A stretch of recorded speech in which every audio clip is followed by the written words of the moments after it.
প্রত্যেকটা দিন রান্না করতে আসলে আমার সাথে যা হয় সেটাই আজকে আপনাদের সাথে শেয়ার করছি। হ্যালো বন্ধুরা, আসসালামু আলাইকুম। সবাই কেমন আছেন? আশা করি সবাই অনেক অনেক ভালো আছেন। আসলে বাসায় ভিডিও ম্যান বা স্টার না থাকলে কিন্তু ভিডিও করতে অনেক অসুবিধা। তো প্রত্যেকদিন সকালের ডিউটি হচ্ছে সকাল করা খাবার খাওয়া দাওয়া শেষ করে এদিকে দুপুরের আর সন্ধ্যার জন্য রান্না করতে চলে আসছি। আর এই ফাঁকে আমার ছেলেকে ঘুমাই দিছিলাম। সকালের খাওয়াটা শেষ করে ঘুমাই দিছি, কারণ সকালের রাত্রের আর দুপুরের রান্নাটা আমরা একটু আগাভাগে করে নিই, যার জন্য আমার ছেলেকে ঘুমাই দিয়ে এদিকে রান্না করতে চলে আসছি। তো আজকে রান্না করব হচ্ছে মিষ্টি কুমড়ার ভর্তা, ভাতে দিয়ে ভর্তা করব।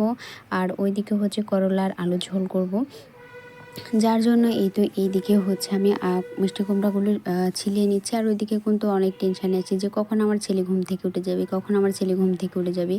এই জন্য খুব তাড়াহুড়া করে কিন্তু ছেলছি। আর একা একা ভিডিও করা বুঝতেই পারছেন, সামনে থেকে ভিডিও করলে কিন্তু ভিডিও একটু ভালো হয় না। আর মাঝখানে কিন্তু এই স্টিপটা আপনাদেরকে বলে দিয়েছিলাম যে কীভাবে কী করতে হবে। তো এইভাবে পদ্ধতিটা ব্যবহার করে কিন্তু আমি অনেক উপকার পাই, যার জন্য আপনাদের সাথে শেয়ার করলাম। তো এই ভিডিওতে অনেক কমেন্ট আছে, অনেক ভালো ভালো কমেন্ট, বাজে কমেন্ট, সব কিছুই আছে। তো এইদিকে হচ্ছে মেন অংশে যাই, যেটার জন্য আপনাদেরকে বলছি। তো আমার ছেলেকে ঘুমাই দেওয়ার পর কিন্তু অনেক আতঙ্কে থাকে যে কখন উঠে যাবে। আল্লাহ রান্না শেষে যখন আমার ছেলে উঠে যায়, এভাবে কিন্তু রান্না করি আর দোয়া করি যে রান্নার শেষের পর্যায়ে একদম শেষ হয়ে গেছে এই সময় যাতে ঘুম থেকে উঠে। এরকম করতে করতে কিন্তু কখনো একদম তরকারি যখন কুটে তখন ওঠে, কখনো তরকারি একদম হয়ে আসে তখন ওঠে, কখনো আবার কুলে নিয়ে তাকে রান্না করতে হয়। একাদিন ঘুমও আসে না। তো কী করব, অনেক আতঙ্কে থাকি। আসলে ছোট বাচ্চা যাদের আছে তারা বুঝতে পারবে, সব বিষয়ে কিন্তু আতঙ্কে থাকতে হয়।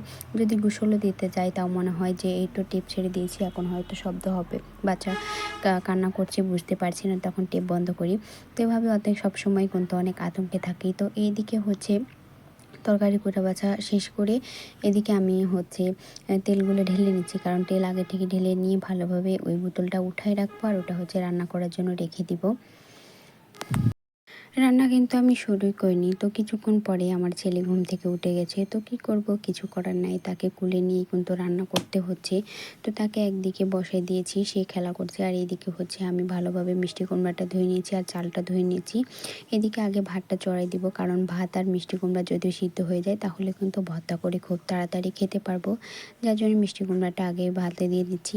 আর ওদিকে আমার ছেলে খেলা করছে। এটা হচ্ছে আমার প্রত্যেক দিনের রুটিন, তাকে নিয়ে রান্না করা, তাকে নিয়ে খাবার খাওয়া, তাকে নিয়ে গোসল দেওয়া, এসব কিছুই কিন্তু তাকে নিয়ে আমাকে করতে হয়, কারণ অনেক ছোট আর সে আমাকে ছাড়াই কিছু বোঝে না। আর নেওয়ারও সেরকম কোনো মানুষ নাই, কারণ ভাবি ভাইয়া সব সময় অনেক ব্যস্ত থাকে, ভাবি তার কাজ নিয়ে ব্যস্ত থাকে, আর ভাইয়া হচ্ছে রোদ নিয়ে তার কাজ নিয়ে ব্যস্ত থাকে। মানে আমার শ্বশুর শাশুড়ি বাসায় সবাই অনেক কাজ নিয়ে ব্যস্ত থাকে, যার জন্য সে সব সময় আমার কাছে থাকে। এটাই হচ্ছে অনেক অসুবিধার বিষয়, যে সব সময় আমার কাছে